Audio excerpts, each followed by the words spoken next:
today, but we're starting with easy ways that you can save money. Almost every house has a power strip, but the important thing is that not all power strips are created equal. So joining us to show you how to use them properly and how to save a whole lot of money when it comes to your energy bill, we have Marion Goldstein from the Center for Eco-Technology. Good now, to see you. We're talking power strips today, but the first mistake people make is not using them at all, and it's illustrated by a phone charger. People who just plug it into the wall, and that's a terrible idea. They leave it in the wall and they plug it in, plug it out, you know, but they just leave it in the outlet even when their phone's not charging. But because this is a little transformer, this is going to keep drawing energy whether or not it's transforming it and sending it to your phone or not. So if you plug this in all day, it's always taking energy, it's always costing you money. So in other words, if I have this in the wall and there's nothing charging on the end, there's still electricity pulsing through everything. Yep. And that costs a whole lot of money. Yep. Vampire load is what we like to call this, or phantom load, either one. And this can charge upwards of $100 a year, you know, depending on how many of these you actually use. But on average, this can cost you $100 a year. So if people don't want to get power strips at all, the worst thing, like the easiest thing they could do is just unplug it when they're not charging, keep it on the floor, keep it on the counter. Yep, exactly. The next thing, though, people can get a power strip. Plug it into the power strip. You can have several power strips and several different things plugged into it.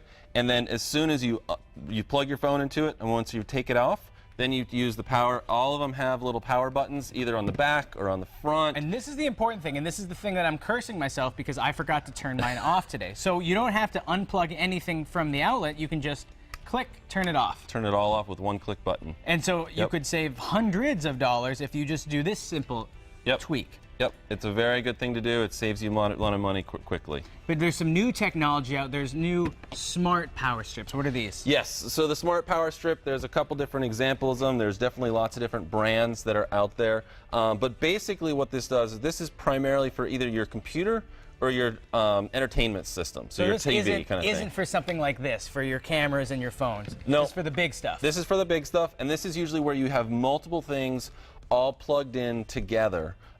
You've got maybe a DVD player, you've got speakers, you've got, you know, your cable box, all those different things that usually you're trying to find how to plug it in because you only have one outlet, right? So you're trying to go to different outlets. Instead, you can plug it into a power strip.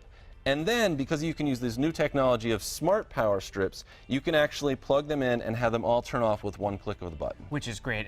The other gripe, though, with the old power strips is, yeah, you're supposed to turn this off when you're not using it. But if I have my the port for my wireless internet, or if I have you know, the timer on my DVR or something like that, I don't want it to turn off. Right. So these power strips come with always-on plugs. Yes, so you can plug in your cable box or your router that's on 24/7. You don't want to shut that off. You can plug that in here constant. But then everything else you're really only going to use when your TV's on. Exactly. Right, for example, or your computer's on. So we've got the TV on, and we've got the speaker set up to it, we've got the DVD set up to it, and so you put the TV, plug it into the master switch, and then all the rest of them you plug into the energy savings outlets, or whatever, however they're necessarily named on that strip. Now there's also a couple that says always on. That would be for my router and my cable box. Yep. Things Exactly. That always constant. need to stay on. Because you hate resetting the timer on those. Right, and also the cable box, you can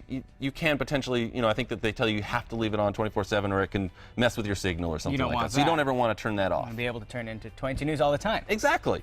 So you keep those in the red, you know, on either one of these. They're red, they're constant. Then you take the TV or the DVD, put it in, or the TV or the computer, and put that in the master. And then you can see right now that the computer's on. I mean, the TV screen is on right now. And so you can also see that the DVD's on and your speakers are on right now. So all that's set. You can be watching a great movie, all of that.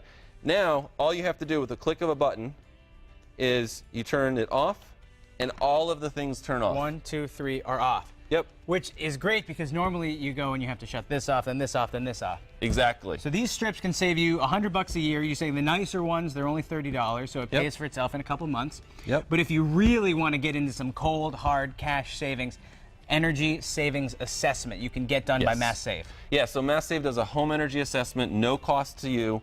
They come in, they look at your house, they take a look at do you have good insulation in your roof or your walls. They look at whether or not you have draftiness. That's one of the big places people don't even realize they lose a lot of their energy money, is going out through just air and draftiness that's being sucked up. So there's a thing called air sealing. They come in, seal in the attic so that the draftiness doesn't keep going up. Particularly in our older homes out in this area, we've got a lot of attics with chimneys and stuff like that are built with big open spaces around them. And so now that gets sealed up. It helps cut down the draftiness, and you get a lot of savings that way, and a lot of money savings for free. See, this is one of those things that sounds way too good to be true, but this one's actually true. It's a free one phone call. People come out, and you can save a whole lot of cash. Yep. Insulation still costs a little bit. You pay 25%. So they pay 75% of it. Exactly. So it's a great way, especially as our season's starting to change. You know, winter is coming, and we've got to start thinking about and getting ready for it. People's utility bills are just going to start going up, and so this is a way to get ready for that and save money. Thank you so much for giving us all these tips, man. You can go to our website to learn more. But speaking of the